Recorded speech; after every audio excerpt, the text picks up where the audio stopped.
1991 жыл. Қазақ халқының ғасырлар бойғы арманы орындалған тарихи кезең. Бұл Қазақстанның тәуелсіз ел ретінде жаңа өмір бастаған сәті. 1991 жылдың 1 желтоқсанында тұңғыш рет бүкіл халықтық президент сайлауы өтті. Халық өз болашағын өзі таңдады. 10 желтоқсанда Алматыда президентті ұлықтау рәсімі өтті. Ел басшысы Конституцияға қол қойып, халыққа адал қызмет етуге ант берді. Залда мемлекеттік әнұран шырқалды.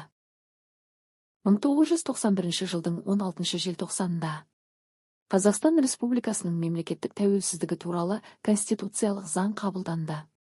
Осылайша Қазақстан бүкіл әлемге тәуелсіз мемлекет ретінде жарияланды. Бұл тәуелсіздік бізге оңай келген жоқ. Азаттық үшін атқа қонған батырлар, елдің ертеңін ойлаған алаш арыстары дербес мемлекет болуды армандады.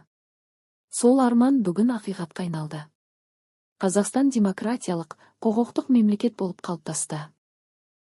Билік заң шығарушы, атқарушы және сот тармақтарына бөлінді. Жер мен табиғи ресурстар халық меншігі деп бекітілді. Республика азаматтарына тең құқықтар берілді.